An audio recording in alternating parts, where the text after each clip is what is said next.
Imagine you've been dating someone for about 3 weeks. Then you find out that this person was diagnosed manic bipolar years ago. A couple days later, your gun goes missing. And then a couple days after that, they use that same gun to destroy your home to the point where you and your 3 kids can no longer live there. Elbony Weatherspoon doesn't have to imagine any of this. This was her life just last year. At the time, all we knew was that there was a guy who had barricaded himself in a home in Murfreesboro. After a standoff had a Murfreesboro community on edge for several hours this afternoon. The first thing I thought was, I gotta get my stuff out. Not long after that, Elbony reached out to me and she said, I want you to know the full story. I've been working on this story for News Channel 5 Investigates for several months now. And what we found out was this guy had a history of mental health issues. Elbony Weatherspoon tells me that she's lucky to be alive. Never in my life have I felt so hopeless to the point where I was like, I have to put myself in danger in order to save me. There was a point where she noticed that this guy, Michael Thibodeau, was putting some weird things on social media. Right after that, Michael's family actually reached out to Elbony to say, did you know that he's probably not taking his medication right now? So Elbony confronts him and says, listen, I know you're not taking your medication. You've been posting these weird things on social media and you've threatened to kill yourself. Let's just go to a doctor. Let's just hear what they have to say. Michael refuses. 2 days before Thibodeau destroyed her home, how are you? All right, I'm good. Witherspoon called Murfreesboro Police after she gave Thibodeau an ultimatum. Police show up and Elbony tells them, I can't find my gun. It was here when he was here. It's gone when he's gone. Can't find a gun. They go back to Michael. He's now walking down the street and they ask him about this gun, man. Can you just help us to figure this out? Michael refuses. She lied though, that's why I plead the fifth. And that's why I'm trying to prove that right now. No, I just want to talk to a lawyer, son, because she hit me. So attorneys will tell you that's where the interaction has to stop. We spoke to one attorney, Joey Fuson, who told us that unless police had some sort of evidence to suggest that the firearm was in his possession, they have to get a search warrant in order for them to actually go through his belongings. So now the man suspected of stealing a gun from the woman who called the cops on him was free to go.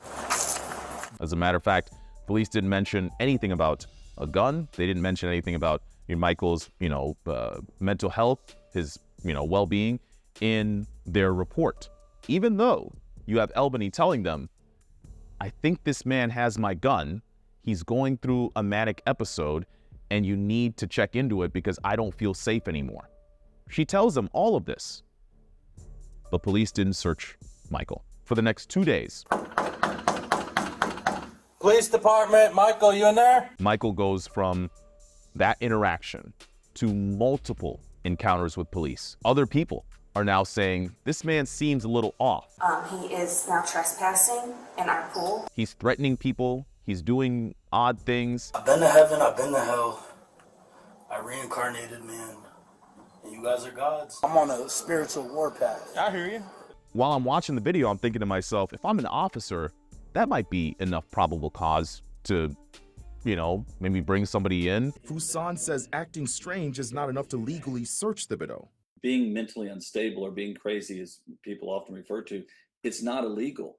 And it's not grounds for a search. I think that if I say that my gun was here when he was here and it's gone when he's gone, I think that that should be more than enough. Every time she calls police, they're saying, do you have proof? Finally, she's like, all right, looks like I have to go get proof to show that this man is a threat not only to himself, but to her and perhaps other people. She invites Michael back to the house. She goes to pick him up. He gets into her car and takes out the gun that's been missing all this time. She says, oh my God, all police had to do was search him any one of those days and they would have found that gun. She was recording on her phone just hours before she says Thibodeau barricaded himself inside her home. That's when she says that Thibodeau pulled out her missing gun and threatened to kill himself. You want me to do it in front of you? Why are you acting like that? You ready for it? Let me know when you're ready for that. Why are you doing that? That's what the want, right? No, said you want to go out with a baby. No. He's threatening her. She hits record on her phone, captures all of this, runs out, calls police, shares the audio recording with them.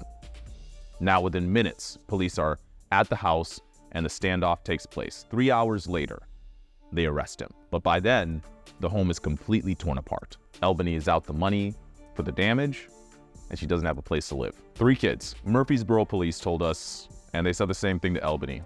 They stand by the decision not to search Michael at any one of those points because he still had his rights intact. Elbony is now working with lawmakers so that they can come up with some sort of bill that would force officers to request a search warrant if a domestic incident involves gun threats. Because right now, there's nothing that says officers have to request a search warrant. That's usually just left up to their discretion. But you see what she's saying here is that had officers made the request for a search warrant, knowing that there's someone who's saying that their gun is missing, they probably could have found that weapon. Michael is now in jail and he has a court date in March. Do you think that we should create some laws to remove guns from a domestic situation, or do you think the laws should stay the way that they are? Let me know what you think.